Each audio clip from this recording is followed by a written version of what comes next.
Imagine a titan of industry, a man whose influence seemed absolute, whose reputation shone brilliantly. Yet, a single, unexpected encounter, a jest involving a forgotten stranger, would soon shatter his meticulously crafted reality before a stunned audience. The Caldwell Grand Ballroom itself was a statement, designed to overwhelm with its sheer opulence. Gilded ceilings, cascading crystal, and endless rows of linen-draped tables filled the immense space. Each place setting featured china more valuable than a month's groceries for an average household, while elaborate floral arrangements completed the lavish scene. This was Ethan Caldwell's yearly charity gala, an event where every minute detail served to reinforce his power and significance. Ethan, a trim 44-year-old with distinguished silver at his temples, adjusted his cufflinks near the entrance. His charcoal tuxedo was impeccable, his practiced smile a calculated tool, designed to convey warmth while maintaining a subtle distance. His assistant, Daniel Hurst, approached with updates. 12 cameras are here, 3 foundation board members confirmed, and the senator is sending her deputy. That's fine, Ethan responded, though inwardly he bristled at the perceived slight, meticulously filing it away for future consideration. Ensure the deputy is at table 6, he instructed, close enough to feel important, but far enough that I avoid conversation. Daniel, accustomed to his employer's precise demands after 6 years, silently noted the instruction, understanding Ethan's selective focus. Beneath this veneer of perfection, Ethan harbored a secret concern, a journalist's recent exposé on his company's predatory practices. His PR team now spoke of reputational drift, a polite term for the growing public skepticism, prompting his publicist, Renee Slade, to devise a counter-strategy. We need a story, not just a donation, she'd insisted, seeking a powerful, emotional moment, leading a friend to jokingly suggest, simple, invite a homeless man. Ethan introduced himself, and the man's expression shifted profoundly, revealing something deeper than mere surprise. My name is Samuel Reed, he stated, adding, I will attend, but I refuse to stay silent. Ethan almost smiled, interpreting this as a final, small assertion of dignity from a man with little left to bargain. He quickly dismissed it, his thoughts already moving to the crucial media coverage this event would generate. The next morning, well before dawn, preparations for the gala began in Ethan's opulent 42nd floor penthouse office. Ethan meticulously rehearsed his speech with Renee, refining the charity segment to sound effortlessly spontaneous and compassionate. Across the city, a different kind of preparation unfolded in the hotel room Daniel had secured for Samuel. A stylist, Cora, arrived with several rental suits. Samuel chose the darkest one, dressing in quiet efficiency.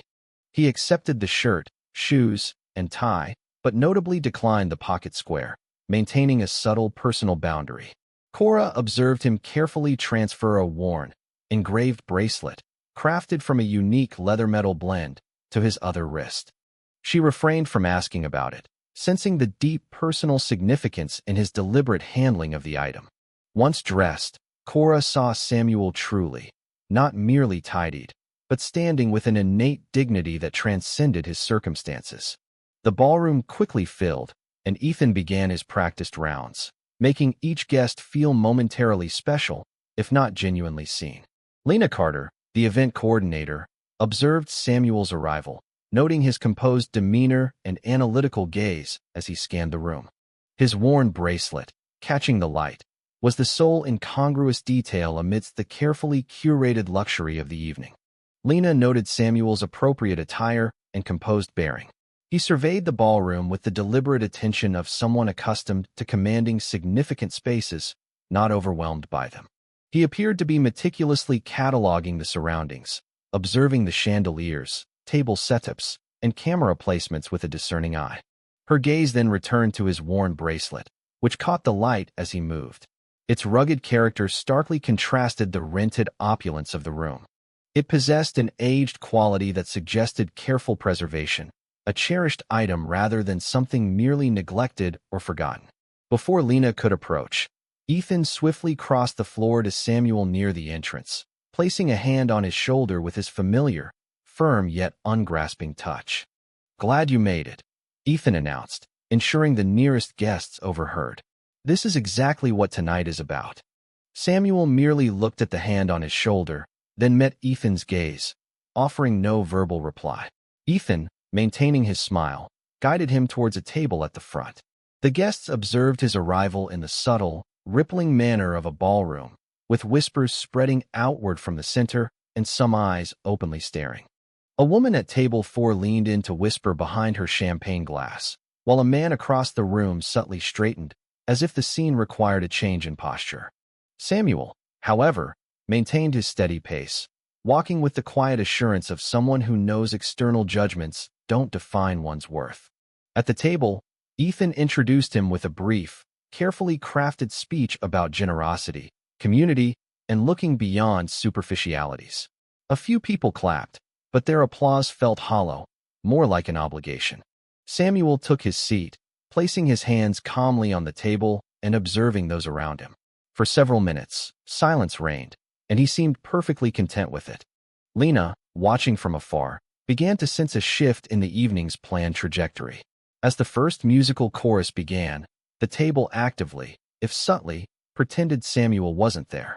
He was flanked by Grant Holloway, a property developer engrossed in a ski property conversation, and Patricia Oakes, a nonprofit board member who eyed Samuel with a puzzled, undecided expression.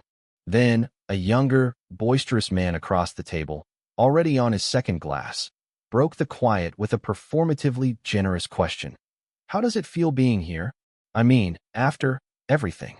The table fell silent as Samuel calmly met his gaze and stated, I've never needed rescuing. Ethan felt Samuel was undermining the evening's carefully constructed atmosphere, so he approached the table, placing a hand on Samuel's shoulder once more. Addressing the room with his public speaking voice, he declared, I want our guest of honor to feel truly welcomed here tonight.